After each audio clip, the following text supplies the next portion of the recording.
Sanggar Cerita mempersembahkan Sabda Pandita Ratu.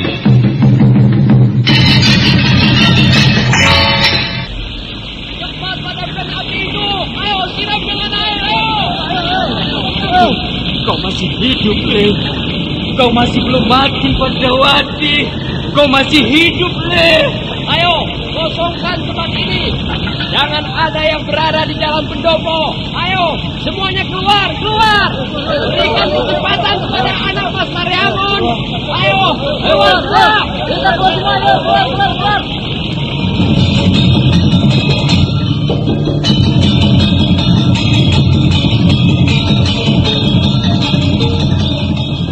Sabda Pandita Ratu, sebuah kisah penuh dilema, tragedi cinta anak manusia, perebutan tahta, mabuk harta dan duniawi, serta silaunya kehormatan, di mana keangkara murkaan merajalela karena dendam yang membara. Kisah ini berlatar belakang berdirinya Singasari. Ken Arok, dialah pemuda yang merekuk pahit getirnya kehidupan. Namun sebenarnya, dialah yang harus melaksanakan sabda-sabdanya. Perjalanan sengsaranya adalah awal untuk meraih keberhasilan, untuk menuju kejayaannya di saat Singasari berdiri.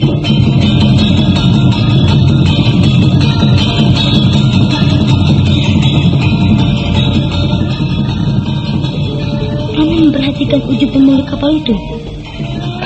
Iya, orang itu bernama Barat Maut. Mengapa? Dari mana Paman bisa mengetahui namanya? Di antara anak buahnya ada yang menyebut nama itu. Mengapa dengan orang itu, Badrawati? Wajahnya seram, Paman. Matanya hilang sebelah. Ada bekas luka yang melintang di keningnya. Mata yang hilang itu tentu akibat perkelahian. Kemudian tangan kanannya putus, Paman. Tangan itu kemudian diberi kait, bukan? Iya. Ada bekas darah yang mengering pada kaitan itu, Paman. Tidakkah Paman memperhatikan hal itu? Darah yang mengering itu artinya orang itu tentu sering menggunakan kaitannya untuk melukai orang, Paman. Dan bahkan mungkin untuk membunuhnya.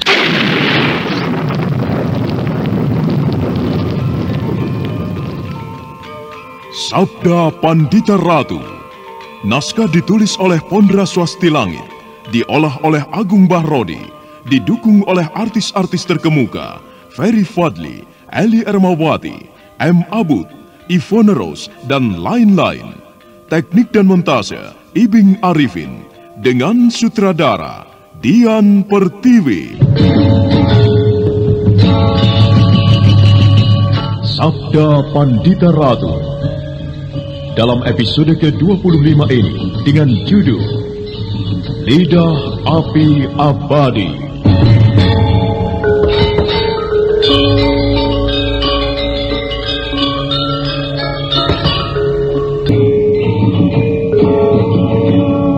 Dalam seri ke-737 ini dengan para pemain Norman sebagai Badrawati, Anas Sampayon sebagai Uma Durga Parabandari, Wenda Lubis sebagai Lare Angon, Ivone Rose sebagai Pinaka Swasti Ratu, Iwan Dahlan sebagai Kisambi, Endang Sagita sebagai Nyai Sambi, Kristiana sebagai Lambang Sari, Ashari sebagai Panji Saprang, dan Asdi Suhastra, pengantar cerita.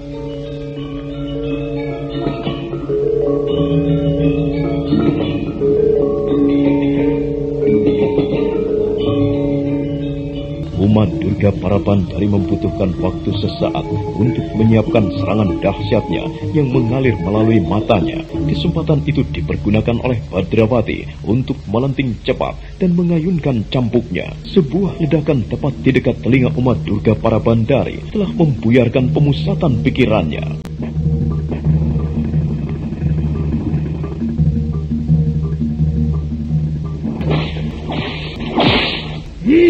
Setan alas! Aku berhasil, paling tidak dengan cara bertarung jarak dekat. Mungkin aku bisa mengulur nyawaku untuk tetap tinggal di ragaku. Hiya! Hei! Ya! Hei! Hei! Setan alas! Ya! Berada di dalam jarak dekat. Ya! Ya! Hei! Ayah! Ibu!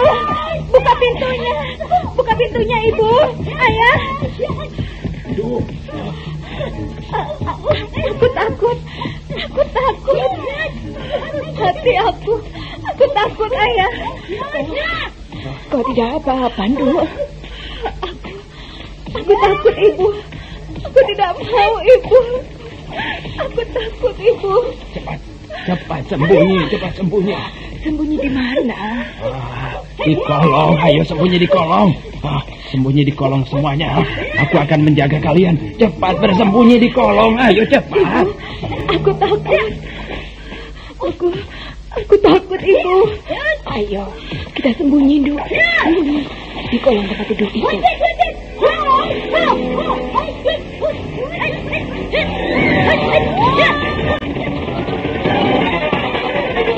Pertarungan antara Badrawati dan umat Durga Parabandari langsung meningkat dengan cepat.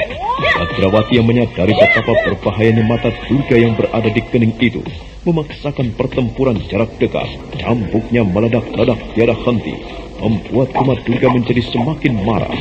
Dan manakala pertarungan bergeser beberapa jengkal, segera terlihat Badrawati bukan tandingan perempuan bermata tiga itu. Hingga kemudian sebuah ayunan kaki menyilang menyebabkan Badrawati terguling dan terkapar.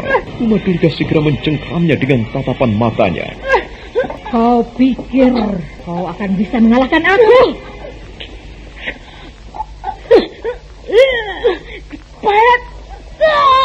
Kau ingin merasakan kedahsyatan mataku? Kau merasakannya sekarang. Setan, remas jantungmu pecah tengik. Mampus, sadar kau.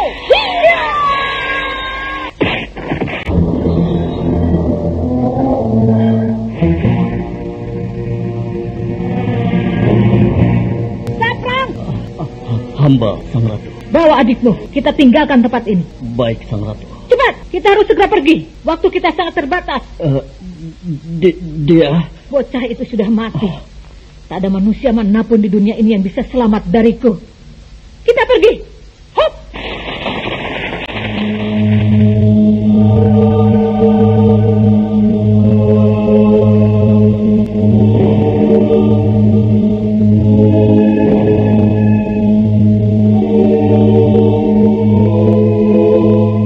Umat Durga Parabandari segera melenting dan bagaikan bayangan hantu, tubuhnya berkelebat untuk kemudian lenyap di kegelapan malam. Panji Saprang segera menyambar tubuh adiknya dan kemudian menyusul, melesat hingga kemudian hilang tak meninggalkan jejak. Suasana menjadi sepi. Ki Sambi tak lagi mendengar suara orang yang berkelahi. Rasa ingin tahunya mendorongnya untuk keluar melihat apa yang terjadi.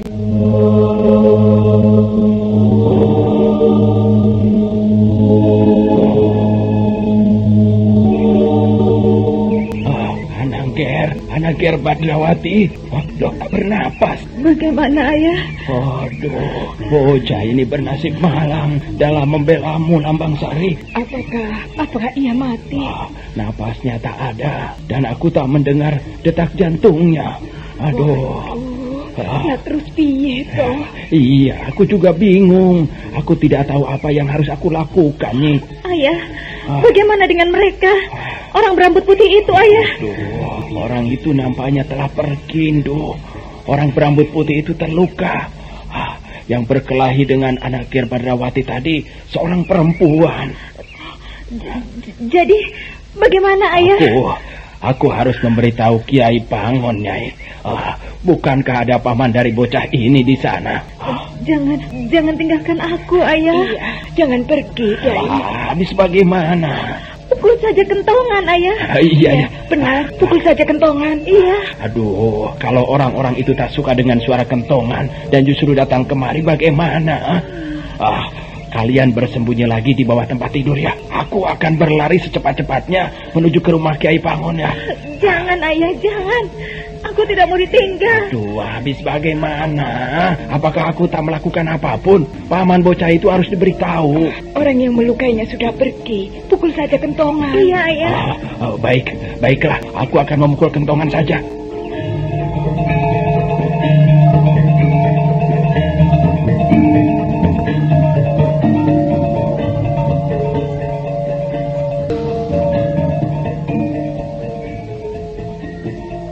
Sambi tak mempunyai pilihan lain. Lelaki itu segera mencari kentongan. Namun sial, kentongan yang dicarinya tak juga ditemukan. Sambi lupa meletakkan di mana. Sementara itu, di saat itu pula, Pinaka Swasti Ratu telah selesai dengan semadinya. Tarikan nafasnya yang kacau balau telah berhasil ditatanya kembali.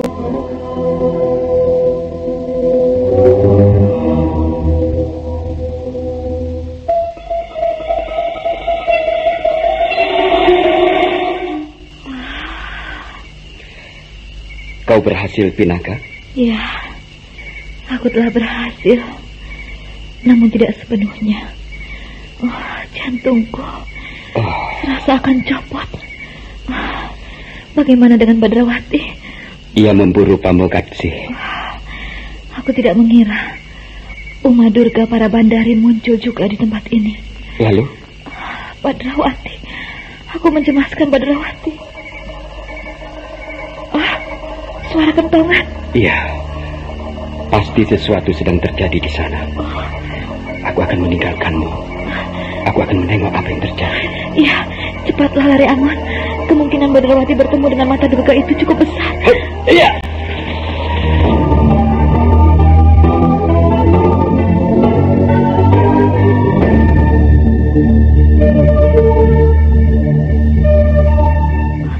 Dadaku sesak sekali. Kekuatan yang muncrat melalui tatapan mata itu memang benar-benar dahsyat dan kuat luar biasa. Kepalaku seperti diganduli sesuatu yang sangat berat. Bahkan darah di sekujur tubuhku seperti berhenti mengalir.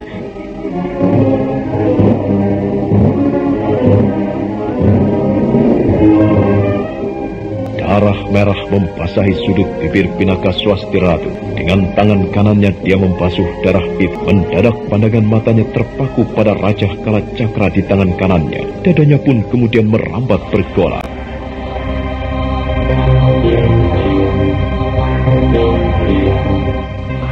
Raja Kalacakra. Di tangan kananku sekarang telah ketempatan Raja Kalacakra. Dengan demikian, aku menjadi salah seorang dari 5 yang memiliki Raja Kalacakra. Perjuanganku mulai membuahkan hasil. Dengan raja ini, aku tak lagi berada dalam bayang-bayang pengaruh kekuatan hitam itu. Aku bahkan bisa dengan sepenuh hati dan kekuatanku untuk mengabdi kepada anakku, menyelamatkannya dari bahaya dan bencana. Parameswara anakku, ibu telah memiliki Raja Kalacakra, nak.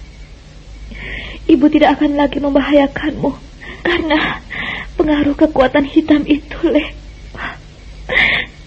Parameswara anakku, ibu kangen sekali kepadamu, Le.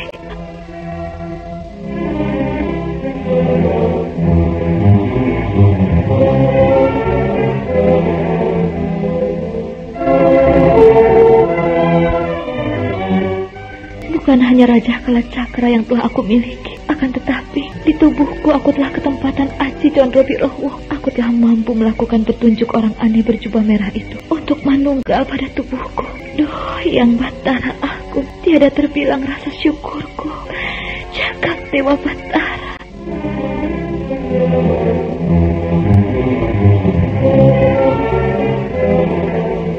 Badrawati. Nampaknya anak Ger Badrawati sudah tidak bernapas lagi, anak mas. Tidak mungkin. Tidak akan sedemikian mudahnya kematian merenggutnya. Apa yang terjadi? Kami tidak tahu dengan jelas apa yang terjadi. Perkelahian dahsyat itu berlangsung di luar rumah, Ger. Ia bertarung dengan seorang perempuan. Dengan seorang perempuan? Iya, aku mengetahui dari suaranya. Apa yang dicemaskan oleh Pinaka menjadi kenyataan. Si mata di kening Durga para bandari yang menyebabkan Badrawati seperti ini. Dan bagaimana dengan Pamukatsi? Adi Badrawati berhasil mencederainya, mungkin membunuhnya. Ia mengayun cambuk dan melempar pisau yang membuat orang berambut putih itu sekarat. Aku melihatnya sendiri. Baiklah, terima kasih dengan keterangan kalian. Aku akan membawa Adi Badrawati. Mungkin masih ada kesempatan untuk menyelamatkannya. Lalu anak mas, bagaimana dengan kami? Kenapa? Ya, kami di sini ketakutan. Saranku, aku persilahkan paman untuk bergabung ke rumah Kipangon. Lagi pula, saat ini sudah mendekati pagi. Langit di timur sudah semburat kemerahan. Pamukatsi itu tidak akan bisa berbuat apa-apa lagi. Kami takut.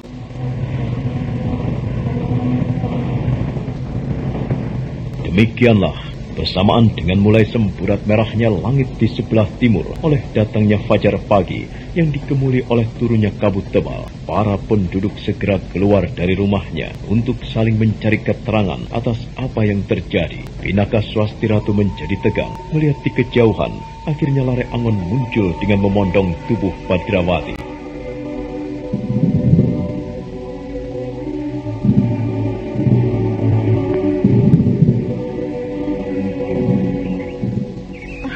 Apa yang terjadi, Lare Angon?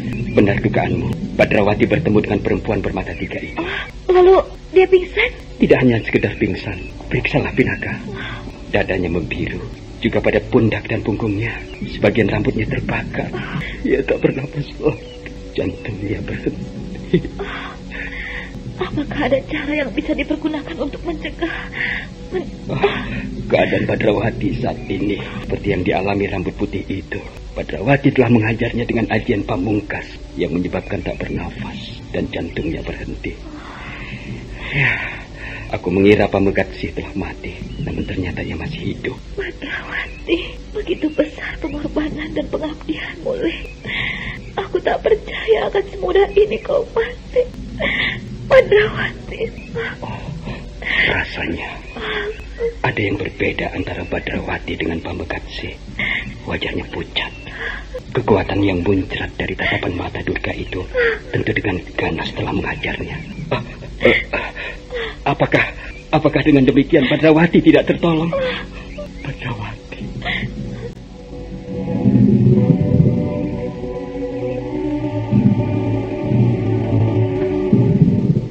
Tubuh Badrawati telah beku, tak ada tarikan nafas, tak ada pula detak jantung. Lare Angon bahkan menjadi cemas karena melihat wajah Badrawati yang menjadi semakin pucat bagaikan mayat. Tubuh Badrawati telah beku, tak ada tarikan nafas, tak ada pula detak jantung. Lare Angon bahkan menjadi cemas karena melihat wajah Badrawati yang menjadi semakin pucat bagaikan mayat. Lare Angon yang semula berharap keadaan Badrawati tak lebih seperti apa yang dialami Pamegatsi menjadi kecewa ketika melihat wajah bocah itu semakin pucat, bibirnya membiru. Pinaka Swasti Ratu juga menjadi cemas. Pergelangan tangan Badrawati diperiksanya, juga detak jantung didengarnya, namun tanda-tanda bahwa Badrawati masih hidup sudah tidak ada.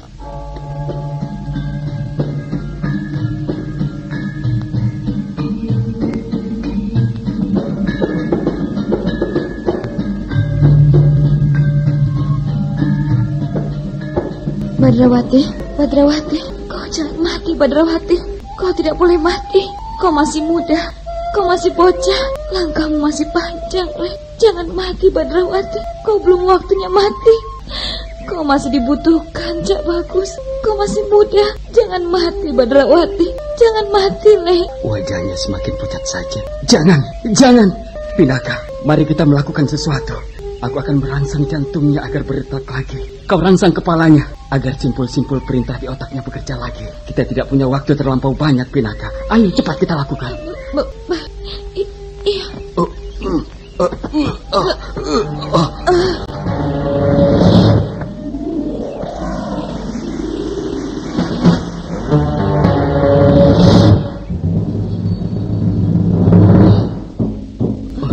Kau tidak boleh mati, Badrawati. Kau masih muda, masa depanmu masih panjang. Ayolah, kau harus bernafas lagi. Tak gampang kematian merenggut nyawamu, Badrawati. Takdir melindungimu. Ayo, Badrawati. Gila, tidak ada perubahan apa-apa. Jangan tergesa putus asa. Kita ulangi sekali lagi. Dibalik, aku yang akan melakukannya. Baik, terserah kau.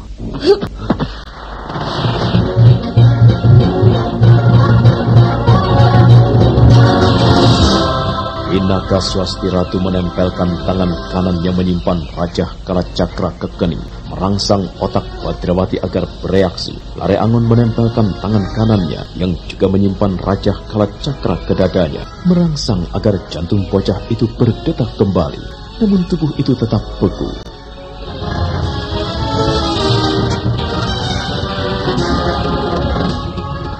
Tidak ada perubahan apa-apa. Badrawati tidak menampakkan perubahan apa-apa. Tidak ada sebuah gerakan kecil sekalipun. Apakah hanya sampai di sini hidupmu, Badrawati? Ayo Badrawati, bergeraklah. Gerakan sekecil apapun lakukan, Badrawati.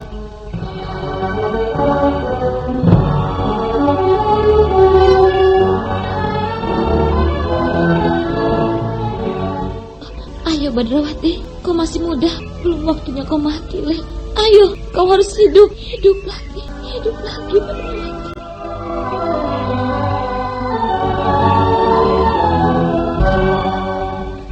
Keparat, setan, iblis kau Uma Durga, kau telah membunuh anak kecil ini. Aku tidak akan mengampunimu Uma Durga, aku tidak akan mengampunimu. Aku tidak akan mengampunimu, biang keparat. Rupanya ia telah mendahului kita, Pinaka. Tapi mengapa harus bocah ini Lare Angon? Ia masih anak-anak.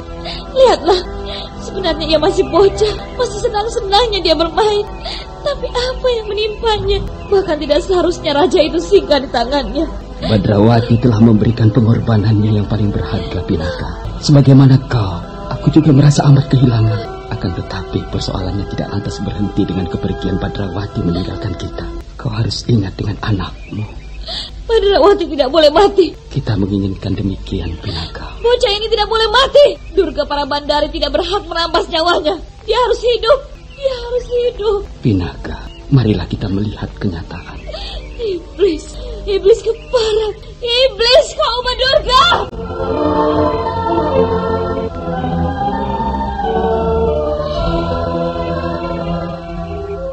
Ayah, apa yang terjadi? Bocah itu. Badrawati, Ayah. Iya, bocah itu nampaknya. Nampaknya bagaimana? Bocah itu mati. Ayah, Badrawati mati. Mungkin mati. Mungkin juga masih hidup seperti Pamegati itu. Yang jelas paman dan perempuan itu masih berusaha untuk menolongnya. Berdoalah, semoga usaha mereka itu berhasil. Kasihan bocah itu, Badrawati. Bocah itu semalam berbicara dan guyonan dengan ayahku.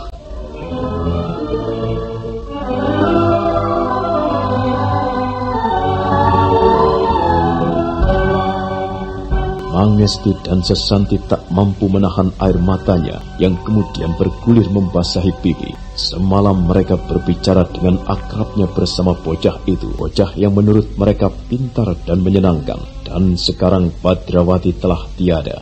Dalam pada itu, manakala Pinaka merasakan usahanya sia-sia, terduduk dengan tatapan mata yang kosong, memandang pagi berkabut, berbagai persoalan mengaduk dadanya. Pandangan Pinaka semakin kabur dan semakin kabur karena air mata semakin tebal di kelopak matanya.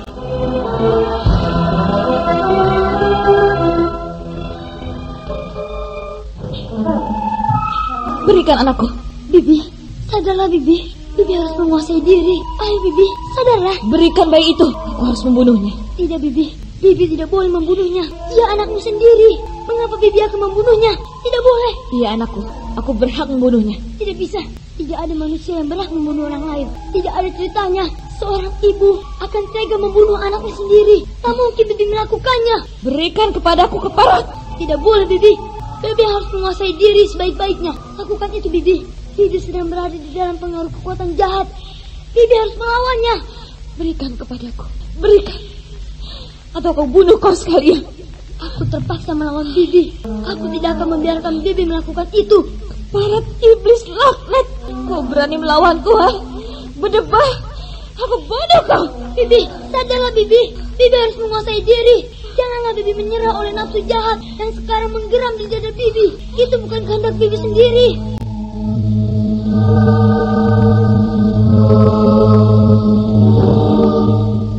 Pandangan mata Pinaka tetap kosong tak bercahaya. Kepergian Badrawati itu terasa sedemikian menyakitkan hatinya. Pinaka ingat, di saat yang amat gawat karena ia tak mampu menguasai diri, Badrawatilah yang telah muncul dan menolong anaknya. Pinaka tak pernah lupa nasihat yang muncul dari bibir bocah itu. Justru sangat menggugah hatinya, menggugah semangatnya. Namun bocah itu sekarang telah tiada.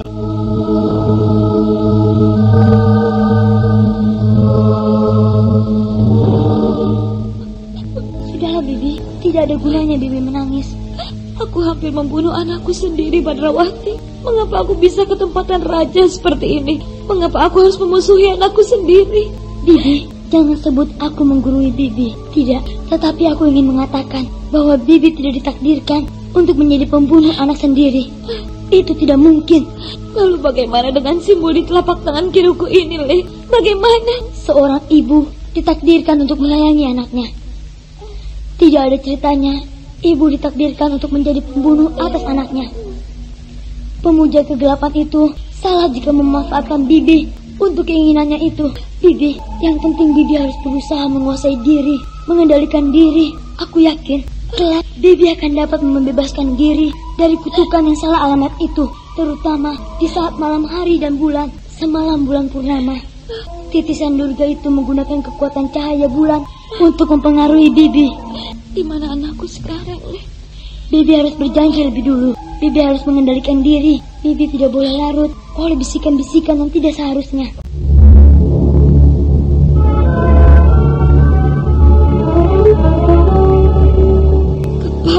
Keparat kau, Uma Durga. Mengapa kau hanya berani membunuh bocah kecil ini? Mengapa tidak kau lakukan kepadaku yang sudah tua gerang kablok ini? Durga Parabandari, di mana kau? Di mana kau? Ya ampun kau, di mana kau berdebal? Pinaka, tenanglah Pinaka. Orang-orang terkutuk pemuja setan. Aku tidak akan mengampunimu.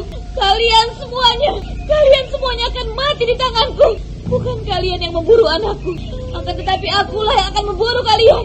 Dimanapun kalian bersembunyi, kalian tidak akan selamat. Pinaka, tunggu!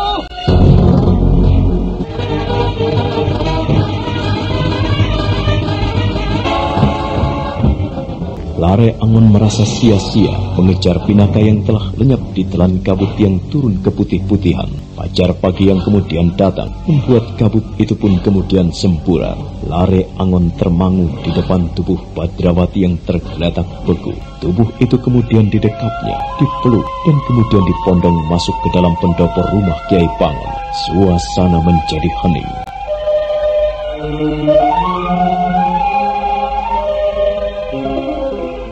Bagaimana keadaannya, anak mas? Badrawati mati, Paman.